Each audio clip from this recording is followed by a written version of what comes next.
Tonight on the Muskie Daily, Muskingum first years are putting on a play. Muskingum's media department reacts to Missouri journalists' coverage of protests. And the men's basketball team prepares for their first season under the new head coach, Travis Schwab. All that and more on tonight's episode of the Muskie Daily.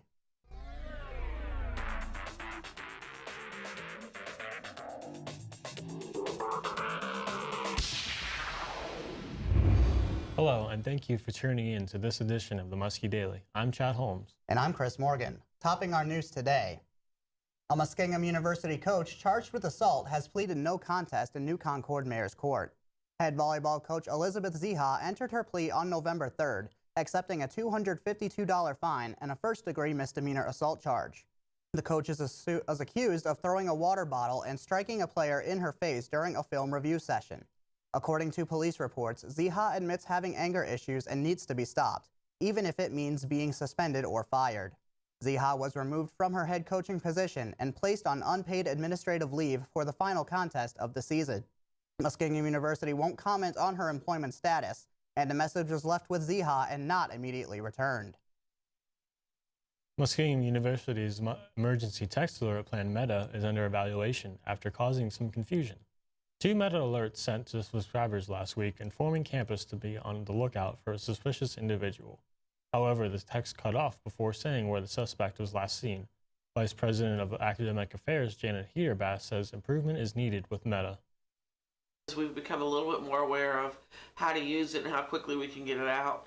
This time there was a glitch in the timing of the 2 alerts, and we actually talked to Meta about that, and they recognized that they hadn't put through the second one because it goes through a centralized agency and organization. Heerbass says that the university will continue to update the safety policies on a regular basis with the University Police, New Concord Police, and the New Concord Mayor. Muskingum University held a Pregnancy Rights and Resources panel on November 4th in the Chess Social Hall. The panel included many people who were experts in fields of law and medicine. The panel also was attended by local resource agencies and student parents. They shared experiences and answered students' questions. One panelist was Christina Loomis, MD and OB-GYN from Genesis Healthcare System in Zanesville. Some of her advice to students was for them to seek help as soon as they find out they are pregnant.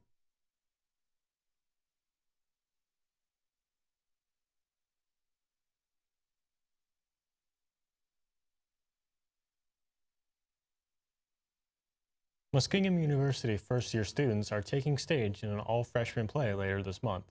Orbit Media's Aaron Eno has the story. Muskingum University first years are performing 30 plays in 60 minutes from Too Much Light Makes the Baby Go Blind. Each of these plays will be 2 minutes long, and there will be an on-stage timer to keep everyone honest. The plays will be performed in a random order and will feature an interactive audience. We have a bunch of little plays. Some of them are 30 seconds, some of them are 3 seconds, some of them are closer to 2 minutes. And basically we're going to have like a menu with all the names of the plays, and then the audience is going to like call out different names, and then we kind of just have to be ready to perform them. So the play is directed by Dr. Diane Rayo, professor of theater. The performance will take place on November 19th and November 21st at 8 in the evening. And on November 22nd at 2 in the afternoon in the Sandra Wolf Thompson Theater. For Orbit Media News, I'm Aaron Eno. Tickets for the play are $5 for the public or free for Muskingum students with the Muskie ID. Coming up next, we'll take a look into the University of Missouri's journalism conflict. How Muskingum University's media department is responding. We have the music. We have the cameras. We have the talent. Orbit Media, where the magic happens. On the story. On the quad. On the scene. This is the Muskie Daily. A viral video shows a University of Missouri communications professor ordering a student photographer to leave a public area at the state-funded school. Student journalists were trying to cover students protesting how the university has handled racial incidents. In addition to the professor, the student protesters did not want journalists there either. In the YouTube video, which has more than 1 million views, the photographer's plea of First Amendment rights is met by threat of force by the professor. CNN has the story.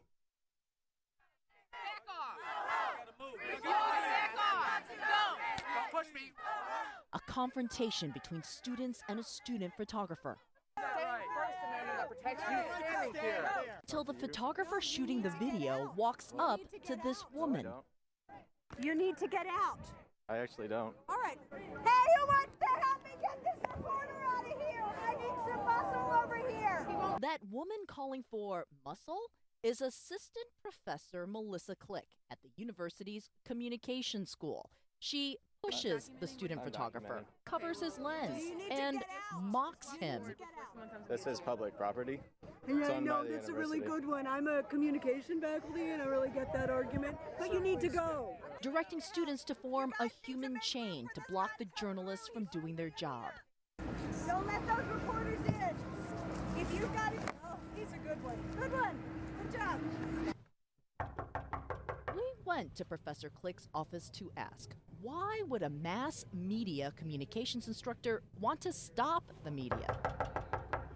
She wasn't there, but this flyer expresses her opinion about traditional media. The communication school says it can't comment about personnel, but says intimidation is never an acceptable form of communication. Members of Muskingum University's media department stand by the University of Missouri journalists, saying their coverage of the protests is protected by the First Amendment. Student journalists versus professional journalists, there's no distinction. A journalist doing their job ought to be able to get the story. Muskingum's chapter of Society of Professional Journalists says journalists at Muskingum have been in situations which media coverage was unwanted. Remember that you have those rights. It's the simple message to take out of it. If you remember that, then no one's going to be able to do anything to you if they're trying to get you away from the situation or trying to tell you that you don't deserve to be there or aren't allowed to be there. You have that knowledge in your mind already that, yeah, I can be here. I have a job to do, and I've got to come here and do it. 9 people were killed after a charter jet crashed into a residential building in Ohio. The FAA and NTSB arrived on scene yesterday and are now investigating exactly what happened. Flames, shock, and confusion in a southeast Akron neighborhood Tuesday. Just before 3 p.m., neighbors say they saw a plane falling fast. All of a sudden, this plane just dropped out of the sky. It just veered sideways and just plowed right into the duplexes there. And it was just an instant boom and flames and smoke, and it was horrific. It was terrible. The twin-engine Hawker 700, similar to the one shown here, taking down power lines before slamming into a brick apartment building and then sparking a fire. The Ohio State Highway Patrol confirming that none of the 9 people on board survived. While the fuselage is mostly intact, officials say the fire has made the recovery effort difficult, with crews still working to positively identify the remains of those on board. The medical examiner's office is currently involved in the recovery process. We are continuing to gather additional information about the souls that were on this plane so that we can make positive identification. The plane was on a chartered trip run by ExecuFlight, based in Fort Lauderdale, Florida. We don't know what happened. Their CEO, Augusto Lekowitz, confirmed his pilot and co-pilot were well-seasoned flyers who had been with the company for about a year. They were among those killed. The crew are people that we know. They're like family for us, and so we're very, very sad to see them go. It was very hard for me to go and give that news to their loved ones, to their wife, parents. Meantime, PEB Enterprises, a real estate company based in Boca Raton, confirmed the 7 passengers on board were employees. The company posted a statement on their website, writing in part, quote, "We are shocked and deeply saddened for the families, colleagues, and friends of those who perished. Our first priority is to give our fullest support to the family members and loved ones of our coworkers." The families of those killed mostly live in Florida, with many now arriving at the scene. On the ground, officials say they are lucky no one was inside the 4-unit apartment building when it was hit. But after flames spread to 2 nearby buildings, up to a dozen families may have lost their homes. No one was injured on the ground from the crash itself. We are very fortunate of that. We're going to be taking another quick break, and when we come back, Chris will give us the scoop on the weather headed our way. And later, I'll also be giving you the latest Fighting Muskie Sports update. We have the music. We have the cameras. We have the talent. Orbit Media, where the magic happens. On the story. On the quad. On the scene. This is the Muskie Daily.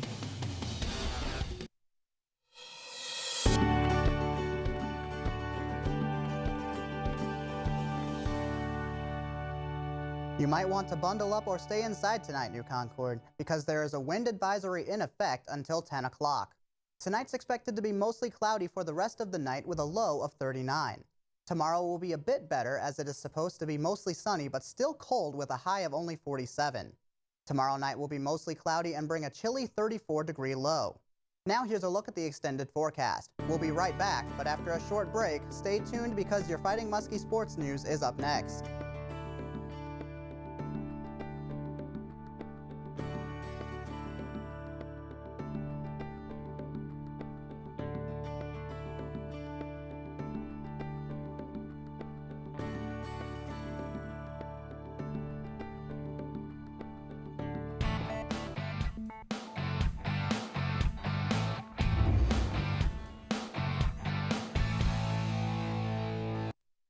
The Muskie women's cross-country team will be sending 5 runners to compete at the NCAA Regionals this Saturday at Rose-Hulman in Indiana.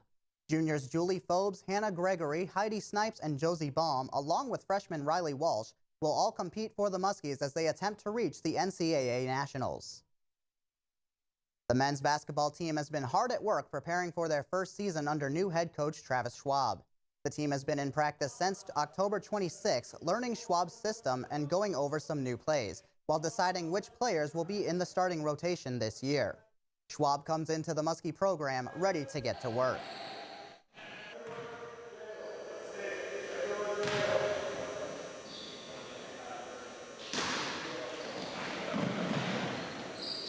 Well, I've been preparing for this opportunity for a long, long time. And, I've worked really hard and learned from some really, really great coaches, and it was time to take the next step. The Muskies open their season on Saturday when they host Waynesburg in the season opener. You can hear the game live on WMCO with pregame starting at 7. 3 Muskie soccer players have been given all OAC honors this week. For the women, Haley Dickey and Morgan Price have been named as honorable mention selections, while for the men, senior Brett Hanna was given the same honor. Dickey and Price led the Muskie attack with 3 and 2 goals respectively, while Hanna ended his senior season with 3 goals.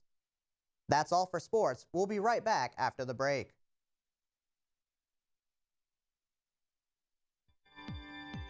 We have the music. We have the cameras. We have the talent. Orbit Media, where the magic happens.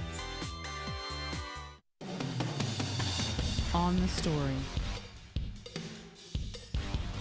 On the quad. On the scene.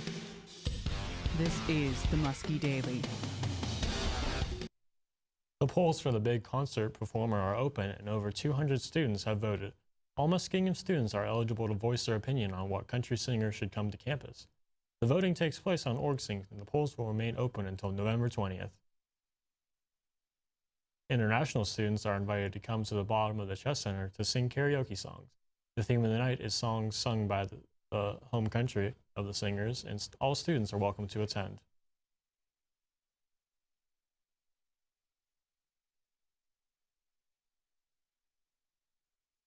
That's it for this edition of the Muskie Daily. To find out more from Orbit Media, make sure to pick up a copy of this week's Black and Magenta. You can also listen to WMCO on FM 90.7 to keep up to date on the latest news. Have a good night, New Concord.